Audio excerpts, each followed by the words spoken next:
Welcome to the Great Detectives of Old Time Radio. From Boise, Idaho, this is your host, Adam Graham. If you have a comment, email it to me, box13@greatdetectives.net. Follow us on Twitter at Radio Detectives, and check us out on Instagram, instagram.com/greatdetectives. If you're enjoying the podcast, please follow us using your favorite podcast software. Today's program is brought to you in part by the financial support of our listeners. You can support the show on a one-time basis, support.greatdetectives.net, or become one of our ongoing Patreon supporters for as little as $2 per month by going to patreon.greatdetectives.net. Well, now we're going to get into our next series, The Falcon. And to be honest, in laying out its origins, it may be one of the most confusing old-time radio programs there is. And I will try not to be confusing. I talked a little bit with my wife about it at the dinner table, and she just kind of got lost in this. So hopefully I'll do better this time. Now, you might be thinking that the Falcon radio series is connected to the Falcon movies that starred George Sanders and later his brother Tom Conway. That's not right, but there's an understandable reason why people think that. There were actually two different characters named the Falcon that were created in the late 30s and early 40s. The first was a character named Michael Wingate, who was created in 1936 by Drexel Drake and was known as the Falcon. And then there was Gay Stanhope Falcon, who was created by Michael Arlen in 1940. It was this second Falcon that was the technical basis of the character adapted to film. The radio version of the character was adapted from the Drexel Drake stories. Now, when the confusion comes in is that the last Falcon movie was released in 1949. And in the 1950s Falcon radio series, there's a throwaway line in the introduction about you've seen him in his movies. And technically, the radio version of the Falcon didn't have any movies. Now, of course, the literary origins of the character are probably minimal importance for enjoying the radio program. The Falcon was a name, a brand of sorts that radio and film creators did with as they wanted, adapting the character to do whatever served the trend of the day. Some versions of the Falcon were more daring adventures, others closer to hard-boiled private eyes, and others were involved in international intrigue. The Falcon first appeared on radio in 1943 in a 39-week series starring Barry Kroeger, which is unfortunately completely lost. Between 1945 and 1954, the Falcon would be on the radio regularly and would be played by 4 different actors during this period. The second actor to play the Falcon was James Meighan, who was given the role when The Adventures of the Falcon premiered over Mutual in July 1945. Meighan had been a Broadway actor in the 1920s before becoming a New York radio mainstay in the 40s. We'll talk a bit more about him after today's broadcast. Now, I do want to go ahead and state in advance that the quality of this episode is not great. It's barely listenable. So I apologize in advance to anyone who has any difficulty hearing this episode, and do want to assure you that the Falcon does sound better than this. Even next week's show sounds a lot better. This episode of The Falcon originally aired on November 13th, 1945. It's an AFRS program, and as I said, it's in a bit of a rough condition. Here now is Murder Knows No Borderline. Adventures of the Falcon. Yes, it's that freelance detective, Michael Waring, who is always ready with a hand for oppressed men and an eye for oppressed women.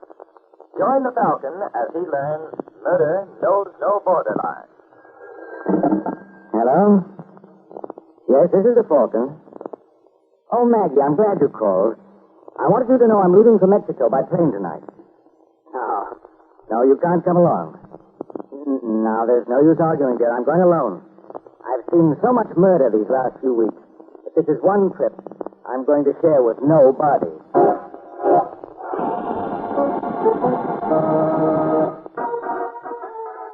It's Tuesday evening in Mexico City, the oldest city in the New World. And where once proud Aztecs ruled is now a colorful playground for rich Americanos. One of these later-day conquistadores is a man named Vincent Perry. But unlike the other joy seekers in Lindstrom's International Bar, Mr. Perry doesn't seem to be having much fun. Hey, waiter! Waiter! Snap into it. I haven't got all day. Well, it is not Senor Perry. What's the matter with the service here, Gonzalez? You don't like him? No. Lousy. Come on, I'll tell Lindstrom about it. And why don't you? Maybe I will. It's about time I had a talk with that gent anyway. You know, it's very funny, because Senor Lindstrom just now said to me, Gonzalez, it's about time maybe I had a little talk with Senor Perry. Come on, I take it to him. Never mind. I'll do it some other time. There's no time like this, Fred. Come on, Perry. Wait a minute. Who do you think you're talking to? The man my boss wants to see. Never mind reaching for his check. But he's on the house. Listen, Gonzalez, I don't think you and Lindstrom can shove me around. Because I don't have to take it. I got influential friends. Sure. Maybe this is the reason why Senor Lindstrom wished to speak with you. Yeah? Is Gonzalez, boss, you busy? No. Now listen, Lindstrom. Very. Fine, indeed. Good night. We'll get the dog down here. What's the idea, Lindstrom? I just want to make sure we're not interrupted while I tell you the story I have. Don't bother. I think I know it. Not this one. Seems once upon a time there lived a man in Mexico City who went to a great deal of trouble to build an exporting organization. Then one fine day discovered he was being double-crossed. Imagine that. Very sad, isn't it? He almost lost all faith in human nature. Especially when it wasn't safe to shoot out shipments of merchandise. So he began to suspect a traitor in his ranks. If you mean me, Lindstrom... My dear friend has never once entered my mind. That's why I'm going to let you in on the secret. Silly boss. Maybe you better save it. That's rather impossible, Perry. Because it likely affects you. There's an airplane leaving New York tonight from LaGuardia Field. Thought it would be a striking brunette wearing dark glasses whom it might be profitable for you to cultivate. Suppose I decline. You don't want to meet the lovely lady with the dark glasses? No. I had my fill of this racket, Lindstrom. It was okay during the war when things were kind of hectic along the border, but now... But now you feel the risk is too great. That's right. I want no part of it. From here on, you can count me out. As you say, my friend, I can do that. Gonzalez. Senor? You heard Mr. Perry? Stop counting. Sure. How far I go, boss? I'll tell you when to stop. Okay? Oh, no. Stop. Tres. That's enough, Gonzalez. There's no point in flaunting your knowledge unnecessarily.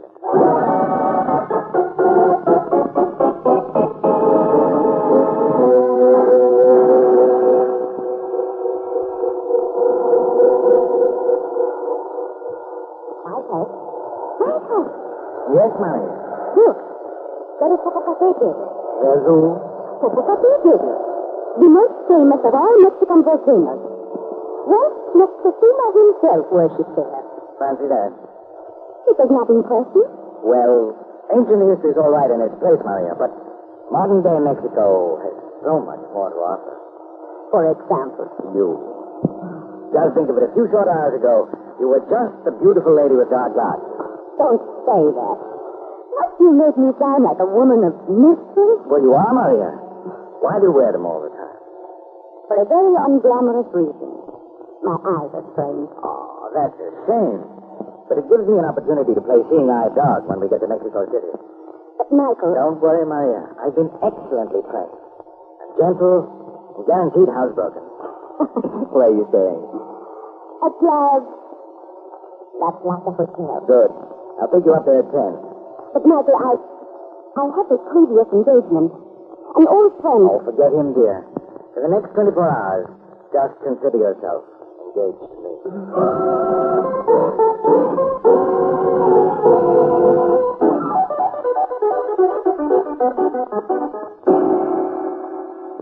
Come in, Michael. I'll be ready in a minute. For the charming senorita, I can even spare two. Who are you? My name does not matter. It is enough I work for Senor Lincoln. Senor Lincoln. It's impossible, senorita. I cannot blame you. No doubt you expected Terry to meet you at the airport, but he was unfortunately, how you call, buried in his work elsewhere. What are you talking about? The money, senorita, for 2 shipments. I'm not very good at arithmetic, but I think it comes to $46,000. Oh, please. I'm wrong, but 2 times 23,000. Get out. The Senor Lindstrom will be very displeased with me if I return empty handed. That is of no interest to me. Oh, you are very cruel. But perhaps this will change your mind. You know what this is, senorita? A rubber hose, yes. I wonder if you can guess to what purpose I'm going to put it. You wouldn't say. No? Well, What? Oh. well, senorita. You remember now what you do with Senor Lindstrom's money? No. The lovely lady? Well, we see who will give in first. You or this rubber hose? Personally, I bet on him.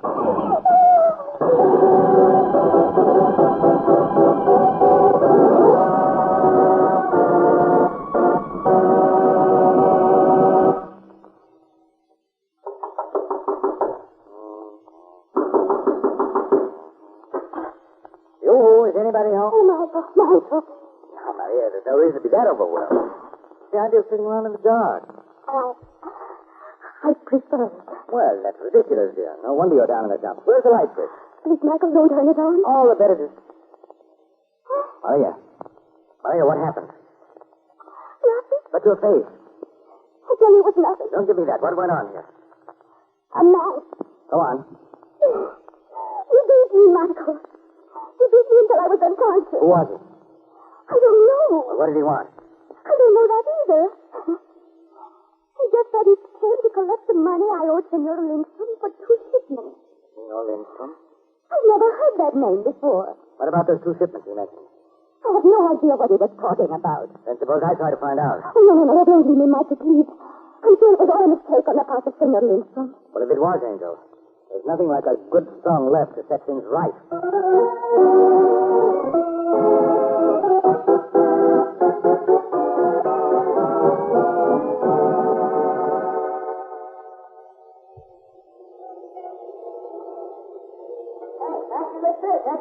I don't mind if I...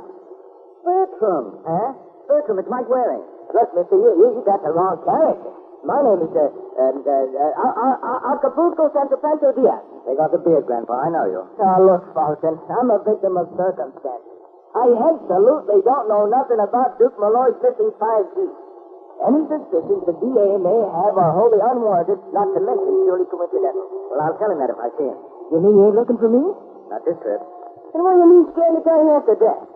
You look like you meant business. I do, Bertram. Ever hear of a man named Lindstrom around here? Who ain't? What does he do? Well, for one thing, he owns the Lindstrom International Bar. Also on the side. I understand he does a little exporting. What kind? It's all the same to you, friend. I would rather not be quoted. That sounds like my man. Will you take me to his place? Look, Falcon, what can you get with him besides a hole in the head? Now, I know a couple of hot tamales who are loads of fun. Are you sure you wouldn't rather? No. My, how you changed. Come on, Bertram. Let's be moving. Lindstrom's bar and make it snappy.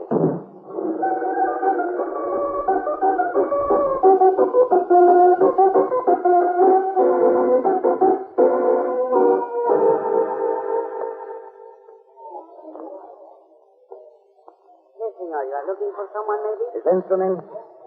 Who wishes to know? Where is he? In there? Not so fast, senor. If I don't see nobody, we're a special appointment. He'll see me. Come back here. You cannot go in there. Out of my way. Gonzales. Must I tell you, I don't like being disturbed. I could not help it, boss. The senor here forced his way in. Are you Lindstrom? Right, my friend? But I'm afraid you have the advantage of me. I'm Mike Waring. Falcon? How did you know? We aren't wholly illiterate this side of the Rio Grande, Mr. Waring. I've read about direct guards. My full establishment is yours. Order what you will, sir. Well, suppose I start by ordering this punk to take his dirty hands off me. I don't like being pawed. Why, Gonzales, what's the matter with you? Didn't you hear the Falcon? You, Senor Waring? Yes. Thousand pardons, Senor. I did not know. That's a mistake we're going to remedy in the near future. Right now, you can take your hand out of your pocket and blow. Well, don't stand there with your mouth open, Gonzales. You've heard Mr. Waring. Si, Senor. Oh, I tell you, Mr. Waring, this trouble you have getting decent help. Of course, we're not interested in my problem. You'll be surprised.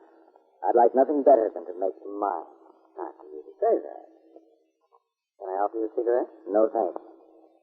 You don't know it's missing. I have them specially blended for me. I'll take my chances. You're a bit of a gambler, aren't you, my friend? But you're not. I guess that's why you pick on women. You must feel pretty sure they can't hit you back. Maria Mendoza. May I presume on a short friendship, Mr. Waring? By all means. You're a stranger and a strange land. There are some of our local customs that may appear unusual. Not very. I've seen the same thing done in New York, and I didn't like it there either. And I imagine that when you informed the people involved, they were no little concerned. Yes. My reaction must have said to no end. That's very effective, Lindstrom. Who writes your stuff? You'd better go now, Falcon. So being juvenile, and I find the pose very boring. I'm sorry. But maybe I can get the Mexico City police to liven things up a bit. Goodbye, Mr. Waring. It's been charming. Oh, Gonzales. Senor? After you've shown Mr. Waring out, I'd like to speak to him. Go on, Gonzales. I brought my own compass. I'll manage without you. All right, Falcon. What is the Falcon doing here in Mexico? I'm sure I have no idea. Maybe he's working for Uncle Sam, eh? That's not so good. Why, Gonzales, I believe you're afraid. All right, if I am. Okay, I'm quitting Lindstrom. Now, let's not say things really solid, shall we? Remember what happened to Mr. Perry? Yeah, only he's not so smart as Gonzales. He don't know half the things I know. That's why I can't accept your resignation. We'll see about that. As you say. In the meantime, I'd like you to take me over to Miss Mendoza's hotel. What do you want to go there? My friend, yours is not to question why.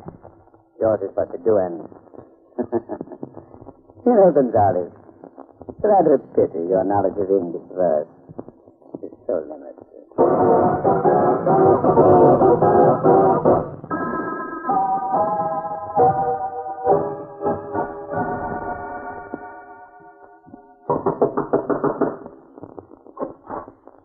Maria Mendoza? Yes?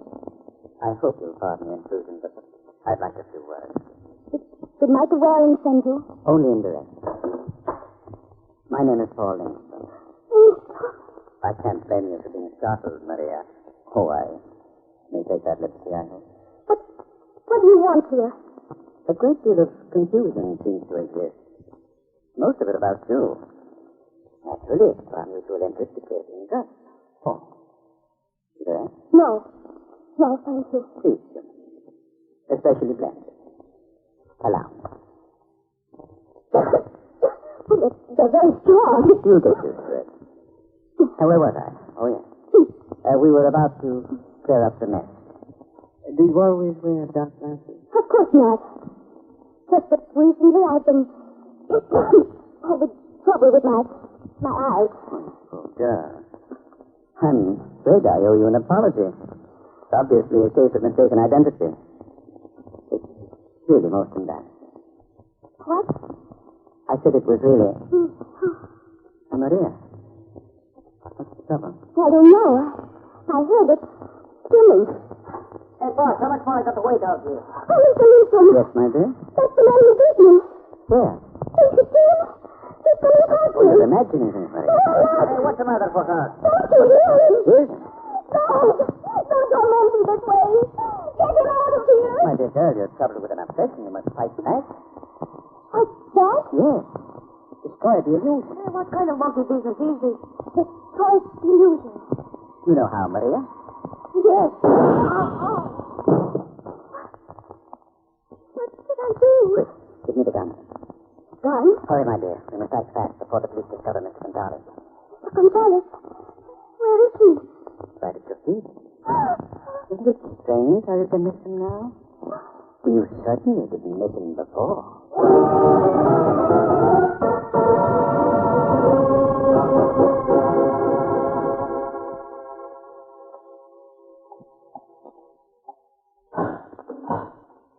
Senor.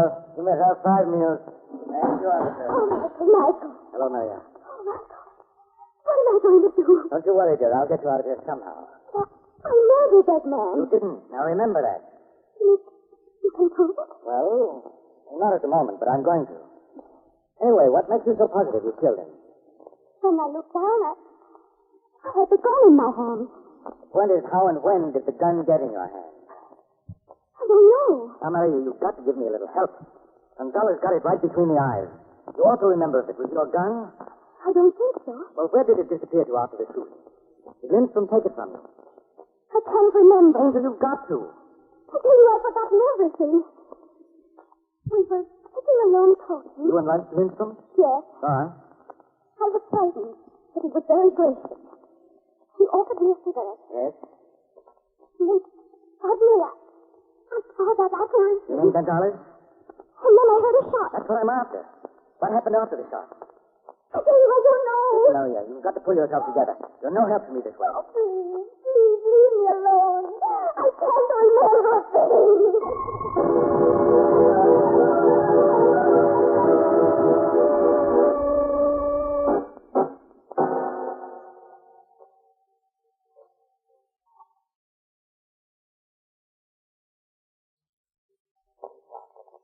I don't like this. You know, if Mr. Lindstrom finds us here, he's going to be very upset. Quiet, Bert. Particularly if he catches me trying to hide his face. You know, down here for cracking the trip, he puts in a hole and throw away the keys. Well, I'll be up to visit you very often. Oh, well, make sure and bring me Life magazine. I'm crazy about... Huh? What do you mean you'll be up to visit me often? Where do you suppose he keeps his safe? Well, if I was a crook, which of course I ain't, it seems to me I would want it close by in case the police would start asking embarrassing questions. I would have to take a pocket. Then how about that picture over his desk? Shine a light on it. Well, Europa! I think you mean Eureka, but can you crack it? What's a sense, pal? Now just tell me what you want here. A gun? What? The only logical place for it, Bertram. It's certainly not in Maria's hotel room. I went through there with a fine-tooth comb. You think if we find it here, you can clear the day? I'm sure of it. Well, it sounds very... Trouble? But only for Mr. Lindstrom. I guess he was so excited he didn't spin the combination. I'm practically debarring myself from the profession by opening this job. And will you look what he left right on the top? Let me have it. Careful you don't destroy the print. Yes. Well, Been fired recently. you think this is a lie? Yes? Well, for a man on the brink of a great discovery, you certainly don't seem pleased with yourself. I'm not. You see, Bertram, my clients expect me to do things the hard way. And this was just too easy.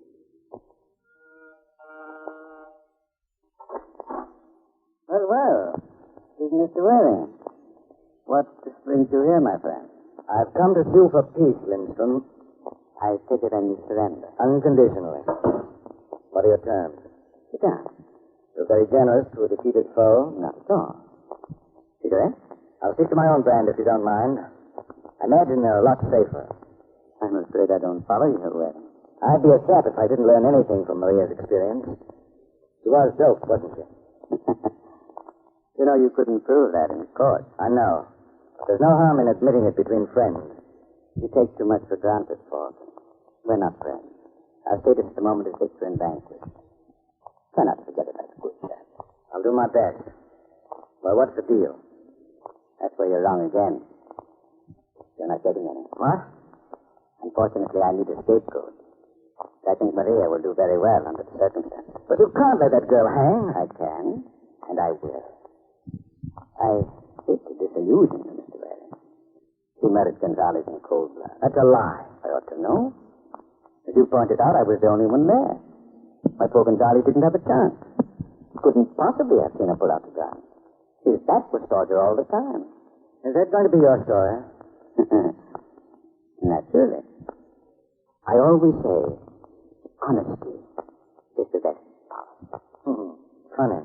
That's what I always say, too. All right, Lindstrom, get your coat. We're going down to the local Bastille. Suppose I have other ideas on the subject. Like reaching for a gun? I wish you'd try it, pal. Well, if it would make you any... Apparently, I mistook you, Falcon. Apparently. Obviously. Yes. You ought to be ashamed of yourself. Big boy like you walking around with his slip showing. No wonder you tripped over it.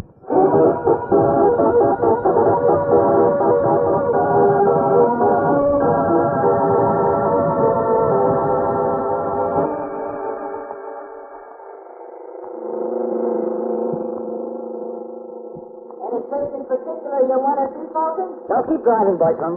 I'll leave you know. Yeah, be sure and do that. Comfortable, Maria? Perfectly, darling. Oh, Michael, you don't know what it means. You don't know what you've done for me. I feel as free as a bird. Well, if you're that grateful, the least you could do is to give me a plug. I meant free as a falcon. Much better. Now you must do something nice for me. Oh, you just give me a chance here. No, I mean explain everything to me. Well, Lindstrom killed Gonzalez. The reason you didn't know the score was because you were doped. You mean... Yes. That was the merchandise Mr. Lindstrom was exporting to the United States. But why did he pick on me? Because you were the only woman wearing dark glasses on the plane. There was supposed to be another one, but the federal boys grabbed her. But didn't Senor Lindstrom realize I was the wrong person? Not at first. The only one who could identify you was a man named Vincent Perry. He was dead. And when Lindstrom found out his mistake, it was too late. That's when he decided to get rid of you and Gonzalez, who was threatening to talk at the same time. So he thought if he made it easy for you to get care of the gun, that would take care of me. He knew it would only incriminate you. After shooting Gonzalez, you see, he forced the gun on your hand.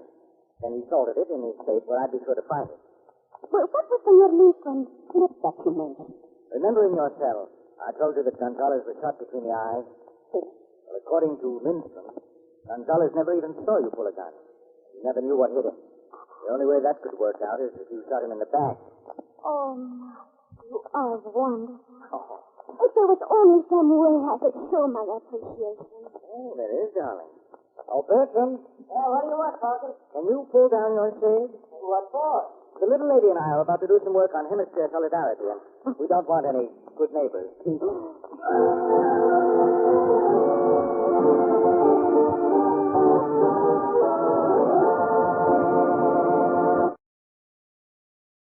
Welcome back. This one is a pretty standard adventure and with a relatively simple mystery. The putting a gun in her hands and telling her she was the murderer practically meant that we knew who did it.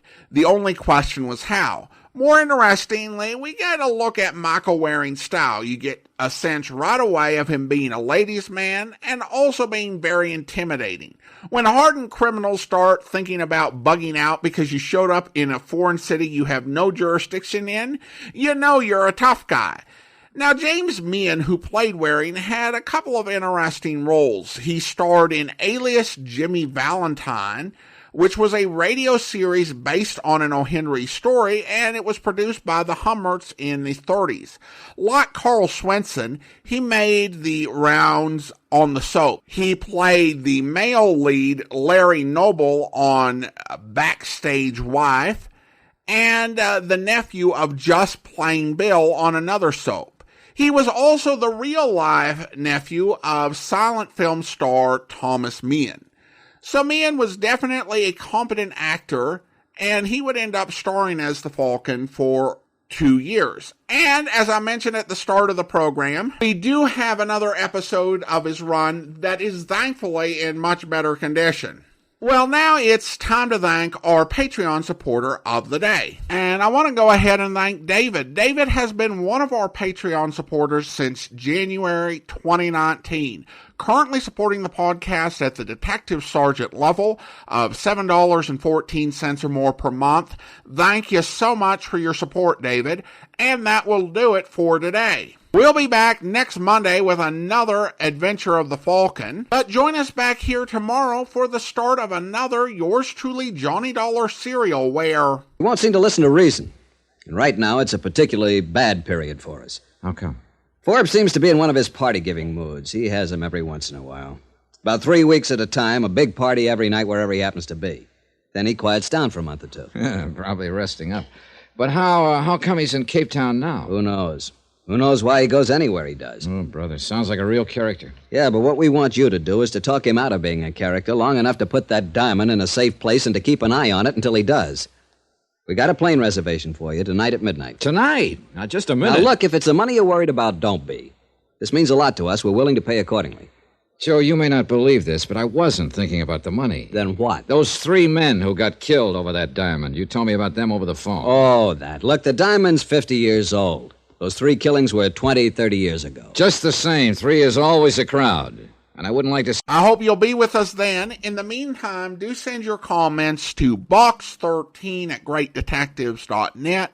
Follow us on Twitter at Radio Detectives and check us out on Instagram. Instagram.com/greatdetectives. From Boise, Idaho, this is your host, Adam Graham, signing off.